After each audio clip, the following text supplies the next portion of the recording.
Terima kasih kepada Om Julius yang memberi kesempatan. Shalom Bapak Ibu, semuanya sehat. Dan saya juga menyapa untuk Bapak Ibu yang ada di rumah. Meskipun kita ada di tengah pandemi, tapi tetap percaya bahwa pertolongan Tuhan itu nyata untuk kita semuanya. Firman Tuhan hari ini saya beri judul 4 macam tawaran. Namun sebelum saya akan bicara lebih lanjut, ada ayat emas yang saya ingin Bapak Ibu mengucapkannya dengan sepenuh hati. Saya ambil di dalam 2 Korintus pasal yang kelima ayat yang ke-7.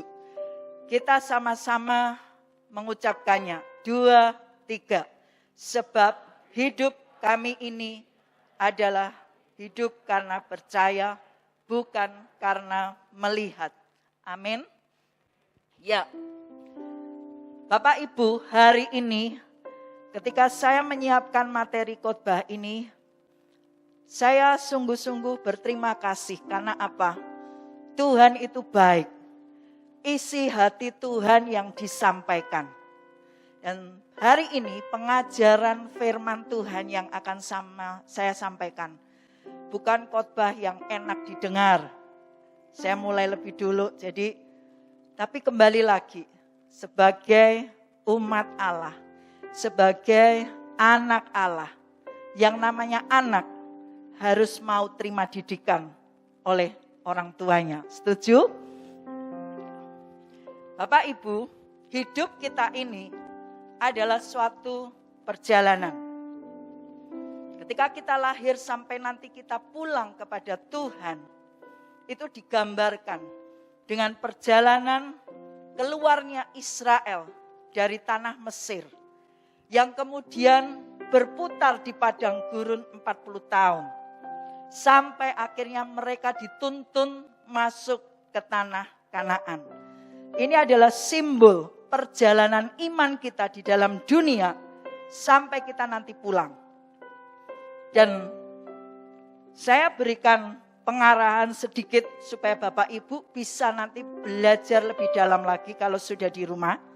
Kalau kita membaca firman Tuhan, Mesir itu sebenarnya menggambarkan tentang kehidupan duniawi, kehidupan penuh dosa, kehidupan kedagingan, hawa nafsu yang dipuaskan. Lalu kemudian kalau kita membaca tentang tokoh Musa yang dipakai Tuhan luar biasa, itu sebenarnya lambang dari Yesus Kristus yang turun dari surga, menuntun kita, membebaskan dari belenggu-belenggu ikatan dosa. Lalu bangsa Israel itu sebenarnya lambang dari kita sendiri, orang berdosa yang blunder harus berputar di padang gurun, mengalami banyak sekali pencobaan. Lalu tentang budak, menggambarkan tentang hidup kita di dalam dosa, berkubang, berendam di dalam dosa. Kita menjadi budak setan. Dan kalau kita membaca di dalam kitab Keluaran, pasal pertama, kita tahu bahwa Yakob beserta keluarganya yang berjumlah 70 orang. Mereka datang ke Mesir. Kenapa mereka datang ke Mesir? Padahal Yakob itu sudah tua. Tapi Tuhan ternyata punya rencana yang baik. Janji Tuhan kepada Abraham, Ishak dan Yakob. Bahwa salah satu janjinya, keturunannya akan dijadikan banyak. Dan untuk itu mereka harus pergi ke Mesir. Karena di Mesir itu mereka menganut tradisi, mereka tidak mengenal kawin campur. Supaya menjaga keturunan mereka itu tetap murni. Sehingga akhirnya Tuhan memerintahkan Yakob dengan seluruh keluarga besarnya di Mesir. Karena di Mesir tidak mengenal kawin campur. Bahkan makan semeja hidangan dengan orang Israel itu dianggap najis. Makanya Mesir menjadi tempat yang Tuhan sudah setting dengan indah supaya nanti Israel itu berkembang. Dan benar, mereka akhirnya menetap. Bahkan sampai Yusuf mati, Israel makin bertambah banyak jumlahnya. Tak terhitung. Dan ini membuat Raja Firaun yang tidak mengenal Yusuf menjadi takut. Mereka takut karena apa? Di mana-mana orang Israel itu memenuhi tanah Mesir. Akhirnya Raja Firaun mengambil kebijakan untuk menjadikan bangsa Israel sebagai bangsa budak.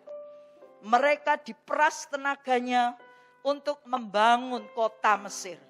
Diperas tenaganya untuk membangun kuil-kuil pemujaan, istana-istana yang megah. Dan pada zaman itu Mesir mengalami kejayaan yang luar biasa. Tujuannya apa? Supaya perkembangannya itu bisa dihambat. Namun lihat, janji Tuhan adalah janji yang kekal. Meskipun tangan manusia ingin menggagalkan, namun jumlahnya tidak bertambah sedikit. Makin berlipat-lipat, makin bertambah banyak. Dan akhirnya Firaun dengan orang Mesir berusaha memaitkan hidup orang Israel. Dibikin pahit, dibikin tidak punya harapan. Setiap anak laki-laki yang lahir harus dibunuh. Supaya keturunannya itu tidak berkembang. Dan ketika masa-masa yang sulit itu berjalan ratusan tahun, Israel akhirnya berteriak, berseru, mengingat Allah. Apapun keadaan kita saat ini, kesulitan yang kita hadapi, ingat baik-baik. Israel yang sudah melupakan Tuhan 430 tahun di Mesir.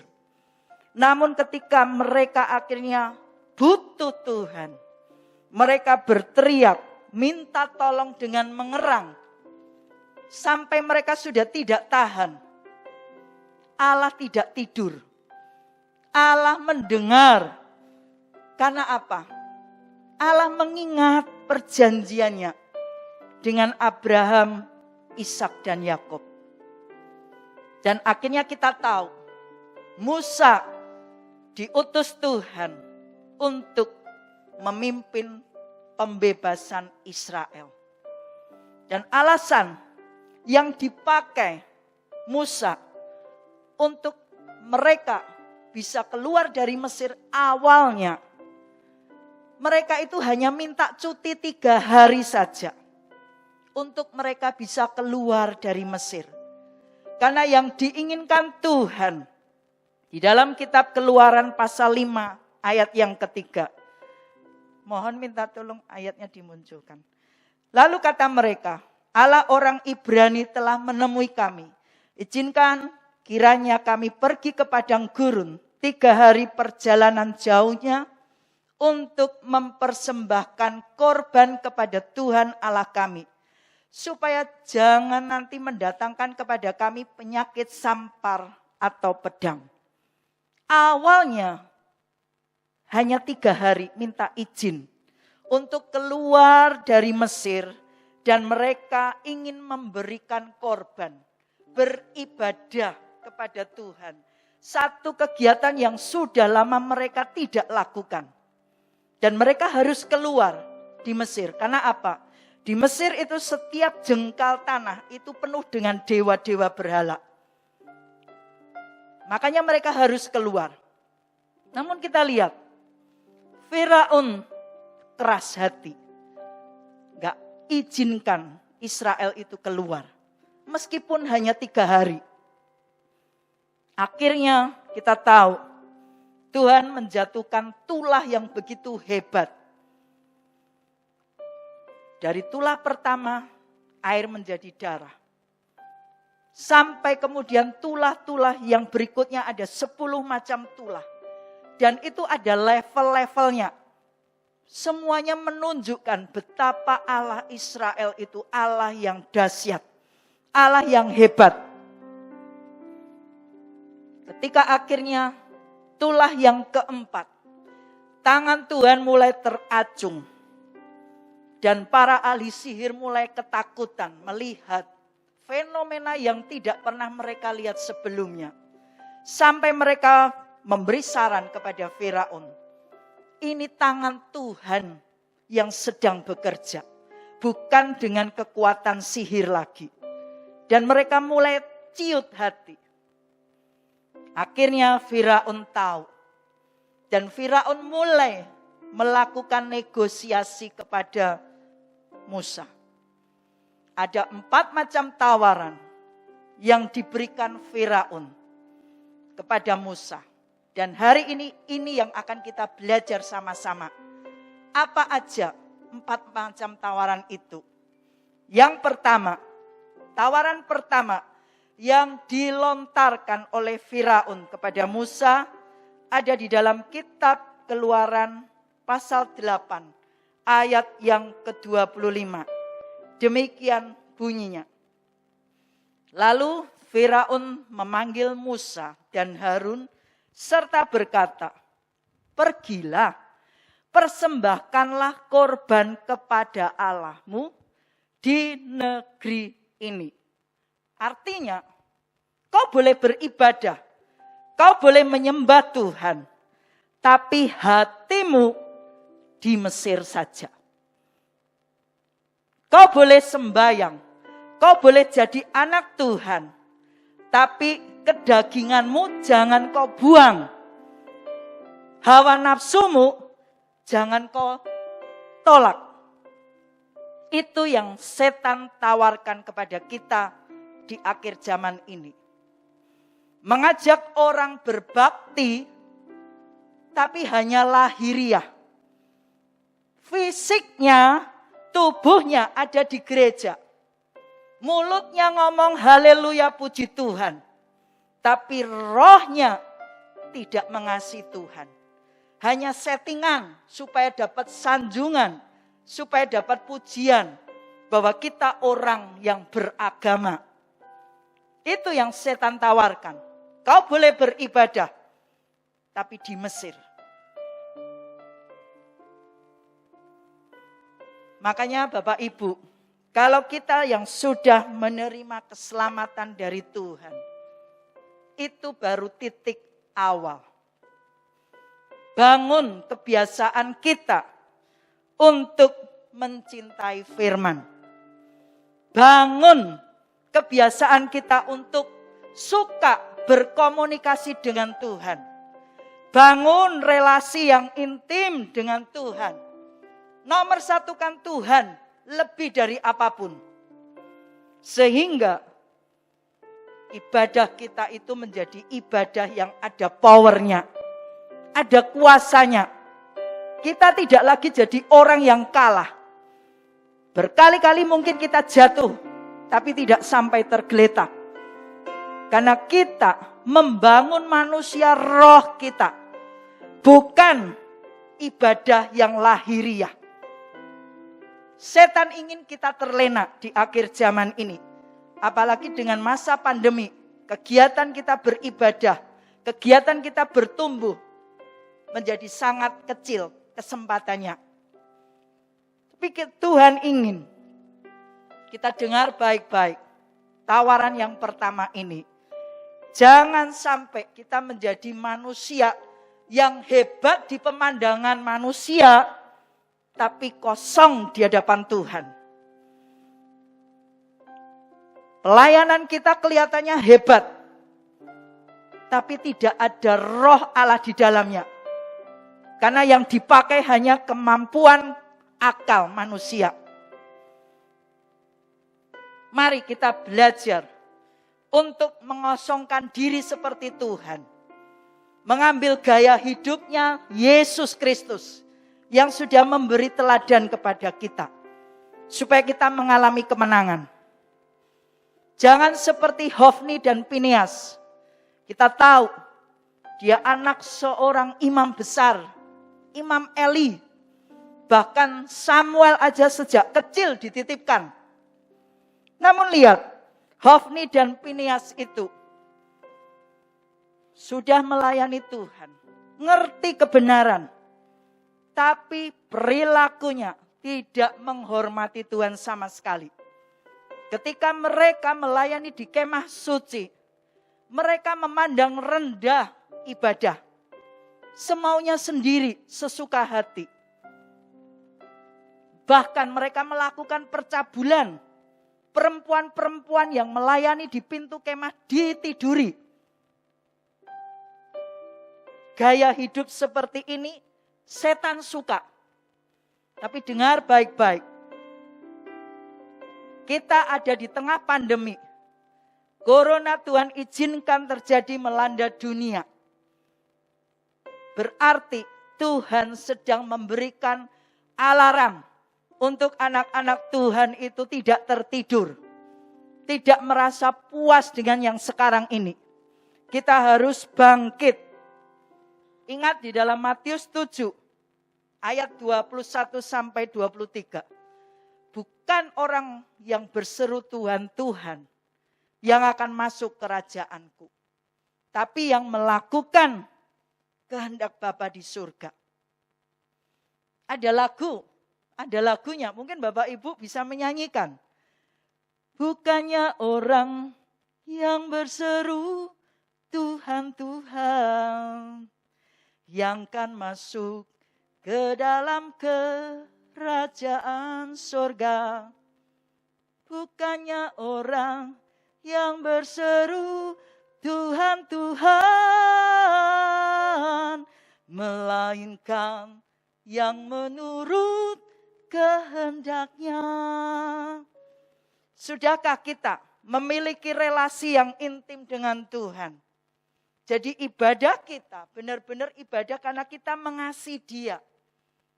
Kita tidak minta pamrih atau berkat. Karena yakin tanpa kita meminta, Allah itu sudah mengerti apa yang kita butuhkan. Karena Dia Bapa yang sangat baik, terlalu baik untuk kita. Kita yang sering kali melepaskan Tuhan. Kita yang sering kali melupakan Dia. Apalagi sekarang ini, ibadah online dibuka dengan luar biasa. Masih adakah kita membawa sikap hormat di dalam ibadah kita di rumah? Kalau dengar khotbah online, apakah kita sambil tiduran, sambil kita terlentang di sofa, lalu di meja penuh dengan kopi, teh, dan cemilan? Atau mungkin kita belum mandi karena kita bangun kesiangan, lalu kita pakai pakaian seadanya. Yang penting aku sudah buka YouTube, sudah buka link, kasih like, bahkan nanti di capture, dibikin, diposting di medsos bahwa aku sudah ibadah. Bukan ibadah yang seperti itu yang Tuhan mau. Karena Tuhan melihat hati kita. Tuhan rindu kita itu murni di hadapan Dia. Bukan hebat di mata manusia. Tapi kita mengejar penghargaan dari Tuhan. Hormati Tuhan, baik di rumah maupun di tempat ibadah kita. Kalau kita berdoa pagi, setiap pagi, mandilah. Kita malu dengan saudara kita. Mereka kalau mau sembahyang, mereka membasuh, berpakaian yang bagus. Kita terlalu gampang meremehkan Tuhan. Apalagi dengan ibadah online di rumah. Bisa disambi masak, bisa disambi berkebun, bisa disambi melakukan hobi.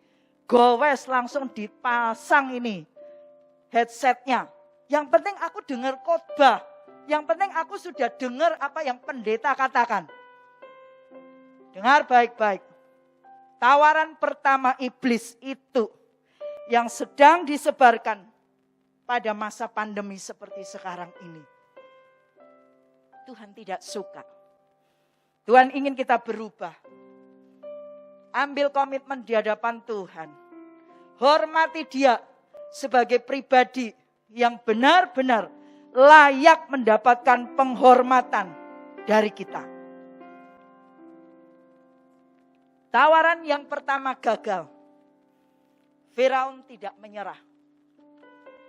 Lalu dia lanjutkan lagi dengan tawaran yang kedua. Ada di dalam kitab Keluaran pasal 8 ayat 28 yang berbunyi demikian. Lalu kata Firaun, baik, aku akan membiarkan kamu pergi untuk mempersembahkan korban kepada Tuhan Allahmu di padang gurun. Hanya janganlah kamu pergi terlalu jauh. Berdoalah untuk aku. Artinya apa? Kau boleh beribadah. Kau boleh menyembah Tuhan. Kau boleh kenal Tuhan, jadi anak Tuhan. Tapi santai saja. Jangan jadi orang yang hebat untuk Tuhan. Biasa-biasa saja. Jangan jauh-jauh dari Mesir. Jadi kalau tidak ketahuan ya boleh kompromi dengan dosa. Kalau tidak ada yang ngawasi, boleh kita memuaskan kesenangan kita. Itu tawaran kedua yang setan sedang lakukan di akhir zaman ini. Sehingga akhirnya anak-anak Tuhan terlena. Mereka tidak sadar bahwa kita sekarang ini mengalami pertumbuhan, perkembangan, atau kita malah stagnan, berhenti. Jadilah orang Kristen dewasa.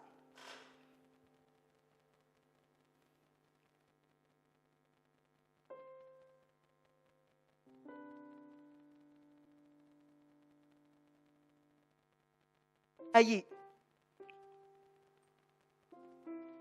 Seorang bayi hanya minum susu. Kalau orang minum, tidak ada proses mencerna. Tidak ada mengunyah. Langsung apa yang dia dapat, dia telan habis-habis. Itu orang Kristen bayi. Kita ingin jadi bayi terus, atau mau jadi tumbuh dewasa. Tuhan Yesus nanti datang menjemput mempelai yang dewasa. Bukan anak-anak lagi. Yang anak-anak akan ditinggal.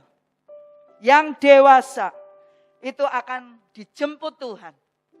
Makanya pandemi ini sebenarnya persiapan kita lebih baik lagi. Lebih sungguh-sungguh lagi. Jangan tertidur. Jangan merasa sudah cukup ibadahku. Tapi mari Bapak Ibu, kita tingkatkan kapasitas kita. Kita perlebar hati kita untuk Tuhan. Berkuasa lebih dari sebelumnya. Belajar untuk mencerna firman yang pengajaran. Bukan firman yang menyenangkan telinga kita. Yang hanya bicara berkat, mujizat, pertolongan. Tapi belajar tentang pengajaran yang dalam. Kenali Tuhan kita. Siapa Dia. Dan penugasan apa yang Tuhan ingin kita lakukan di akhir zaman ini. Jadilah seorang murid yang haus lapar firman. Jangan jadi orang Kristen tipe kambing. Di dalam Yohanes pasal 10, Tuhan menjelaskan dengan sangat jelas sekali. Ada perbedaan antara kambing dengan domba.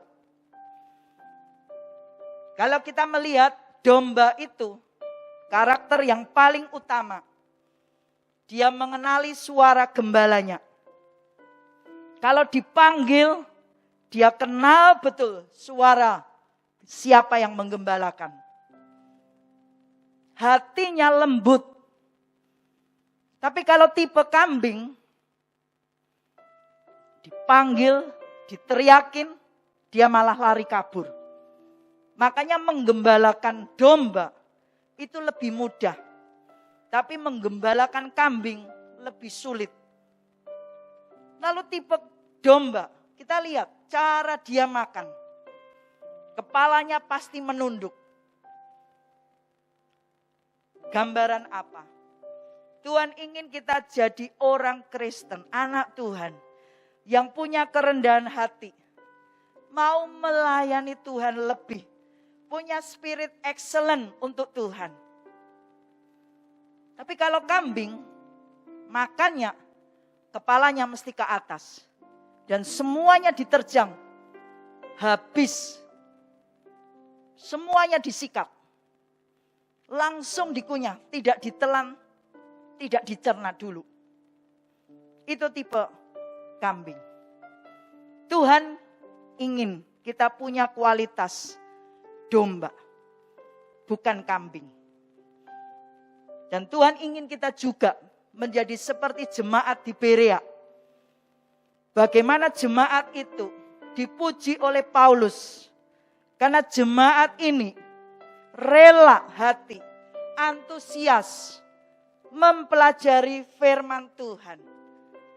Firman Tuhan yang disampaikan tidak hanya cukup didengar, tapi diolah kembali, digali, diteliti, sampai detail. Suka pengajaran. Jemaat Berea dipuji melebihi jemaat Tesalonika.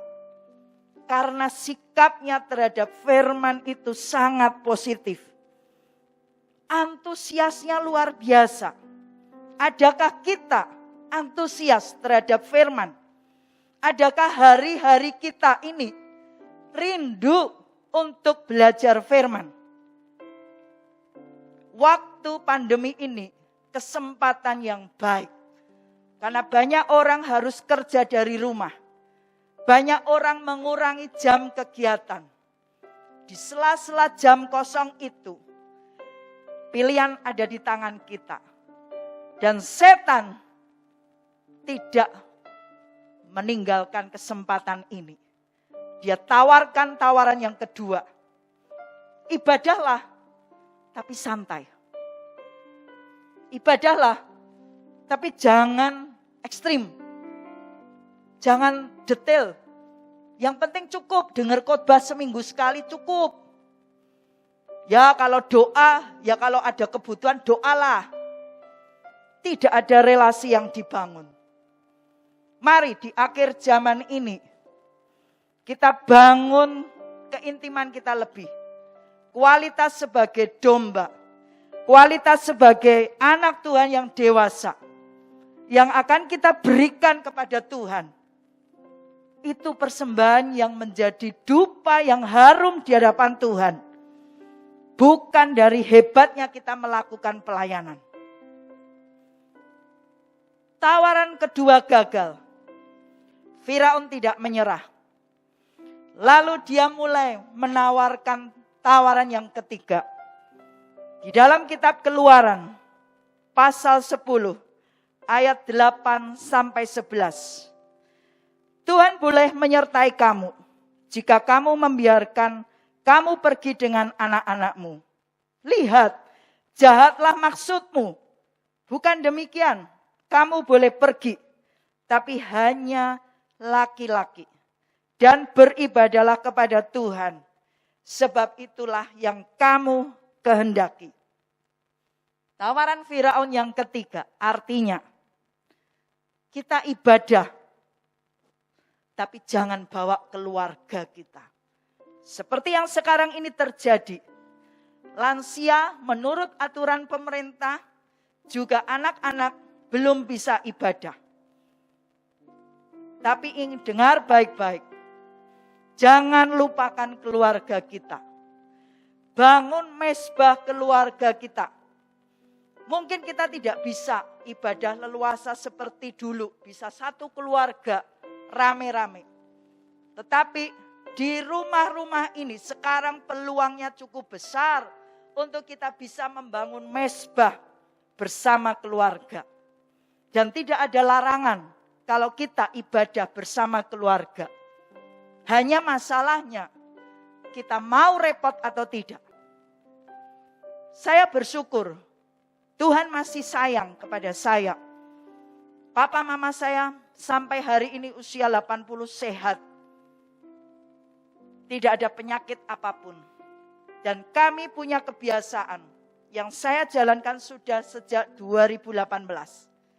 Sebulan sekali, saya kumpulkan adik-adik, ipar dan keponakan saya, kumpul di rumah papa mama. Kumpul tidak hanya makan. Makan itu urusan sekian. Tapi kami kumpul untuk kita berdoa. Untuk kita berfellowship dengan Tuhan. Kita devosikan, persembahkan waktu hari Minggu itu. Kita komitmen sebulan sekali. Kita berkumpul dan berdoa syafaat. Setelah itu baru kita makan. Tidak ada alat musik karena kami tidak bisa main musik. Tapi tidak menghalangi kita untuk beribadah. Kita pakai mulut kita untuk memuji Tuhan. Dan kita berdoa untuk orang-orang yang kita kasihi. Kita berdoa untuk kota Jogja, untuk Indonesia, untuk segala hal. Kita doakan. Sebulan sekali itu menjadi kewajiban untuk kita berkumpul bersama keluarga. Karena keluarga itu begitu penting di mata Tuhan. Dan keluarga itu tempat kita mempraktekkan apa yang sudah kita dapat di dalam gereja.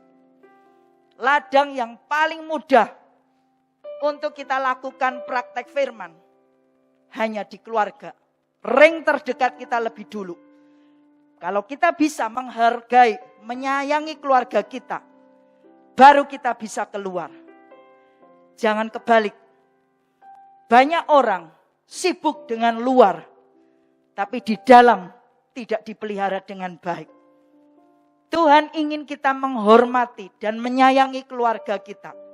Karena di tempat keluarga itulah kita diterima tanpa syarat. Senakal-nakalnya anak, tetap hati orang tua itu selalu terbuka untuk pengampunan bagi anak-anaknya yang mau datang. Di tempat lain, kalau bukan keluarga, sulit untuk kita menerima kasih tanpa syarat itu. Makanya, mari kita tidak bisa ibadah bersama anggota keluarga. Lakukan di rumah. Ini waktunya kita menjadi dewasa rohani. Kita belajar mengenal firman dalam. Dan kita praktekkan itu untuk keluarga kita. Yesus memberikan satu perintah amanat agung. Perintah yang harus kita lakukan. Jadikan semua bangsa muridku. Bukan pengikut. Tuhan Yesus tidak butuh pengikut. Tapi Tuhan Yesus ingin setiap orang punya kualitas murid. Jangan puas, jangan cepat puas.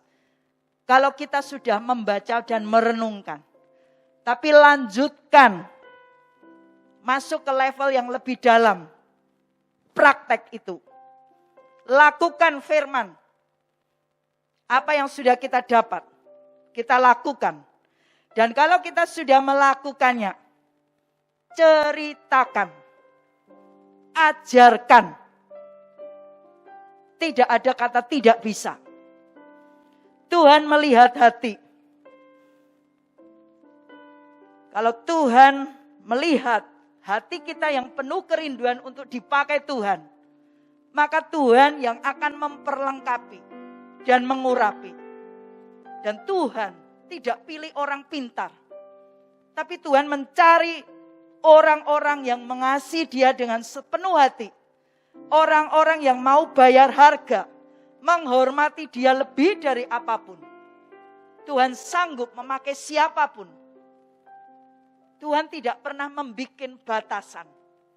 Manusia seringkali memberikan batasan. Tapi di dalam melayani Tuhan, Siapapun bisa dipakai. Kalau kita mau memperlengkapi diri kita. Baca, renungkan, kunyah, jangan langsung ditelan, diteliti. Setelah itu, praktekkan, lakukan. Masih koma, belum selesai. Setelah kita lakukan, ceritakan, ajarkan kepada siapapun. Kejar jiwa-jiwa untuk Tuhan sebanyak mungkin. Karena roh itu bernilai kekal di hadapan Tuhan. Keadaan jasmani kita di dunia ada batasnya. Tetapi roh itu tidak ada batasnya. Kalau kita mengasihi Tuhan, pasti kita juga mengerti isi hati Tuhan. Apa yang Tuhan ingin kita lakukan, itu yang kita kerjakan. Tawaran yang ketiga, gagal. Lalu kemudian Firaun mulai mengajukan tawaran yang keempat. Ada di dalam kitab Keluaran, pasal 10 ayat 24. Yang berbunyi demikian. Pergilah, beribadalah kepada Tuhan.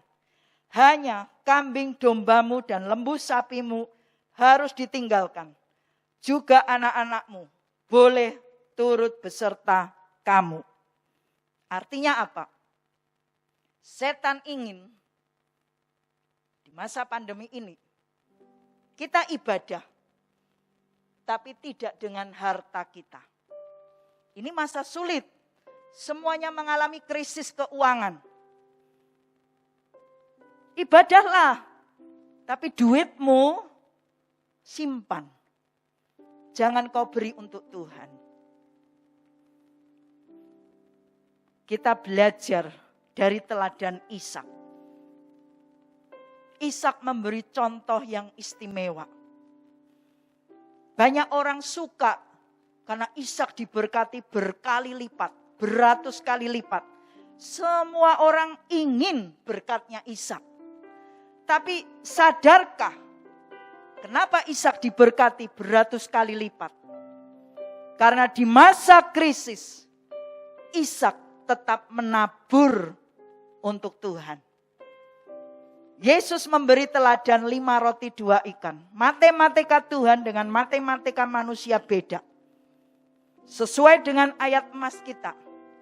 Kita hidup bukan dari melihat. Mungkin rekening kita sudah kembang kempis. Banyak kebutuhan menghadang di depan. Penghasilan kita mungkin menurun. Tapi hari ini, kalau kita mengikuti tawaran setan, ibadah, tapi kau tidak usah beri untuk Tuhan. Atau kita memilih prinsip dari Ishak, tetap menabur di masa sulit. Abraham mengalami peristiwa Jehovah Jireh. Allah menyediakan. Justru di saat Abraham berani memberikan yang paling berharga dalam hidupnya untuk Tuhan. Disitulah Tuhan memberikan Jehovah Jireh. Kalau kita ingin mengalami Jehovah Jireh, kita harus melangkah dengan iman. Lakukan taburan untuk pekerjaan Tuhan. Bukan malah mengurangi. Tapi kita tetap konsisten menabur. Apa yang Tuhan gerakkan dalam hati kita, itu yang kita mau kerjakan. Dan sebagai penutupnya, kita sekarang ini hampir 1 tahun ada di tengah pandemi. Rasanya kalau kita dengar berita, semuanya membuat kita pesimis. Nanti bagaimana ke depannya? Nanti usahanya bagaimana? Nanti kesehatan kita tidak bisa kemana-mana lagi. Sekarang kalau kita traveling aja bayarnya mahal. Namun dengar baik-baik Bapak Ibu. Kita mau menolak 4 tawaran iblis itu, atau kita makin habis-habisan dengan Tuhan. Waktu yang tersedia, ketika usaha kita mulai mengurangi jam kerja kita, kantor juga mulai mengurangi produktivitasnya, waktu luang kita tambah banyak. Apakah kita mau alihkan untuk nonton drakor? Atau kita mau puaskan hobi kita? Atau kita mengambil pilihan, kita mau makin asik dengan Tuhan. Kita makin dekat dengan Tuhan. Dekat tidak hanya cukup omong, tapi harus spirit murid itu yang harus kita miliki. Memenangkan banyak jiwa untuk Tuhan. Dan kalau kita berani menolak 4 tawaran itu, kita lihat Tuhan memberikan perlakuan yang berbeda.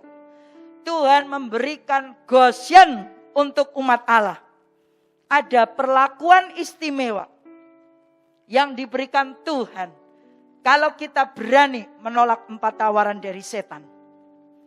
Kita lihat ketika tulah keempat, di mana tanah Mesir penuh dengan lalat pikat. Setiap jengkal tanah penuh dengan lalat, tidak ada yang kosong. Namun Tuhan membuat perbedaan yang signifikan. Di Goshen, rumah dan tanah orang yang didiami umat Allah, tidak ada lalat pikat satupun. Allah benar-benar memproteksi, membentengi Goshen. Allah membuat perbedaan. Lalu kita lihat juga, ketika tulah, semua ternak orang Mesir mati. Lembu, sapi, kambing, domba, yang di kandang, yang di padang rumput, milik orang Mesir, dibinasakan, ditumpas.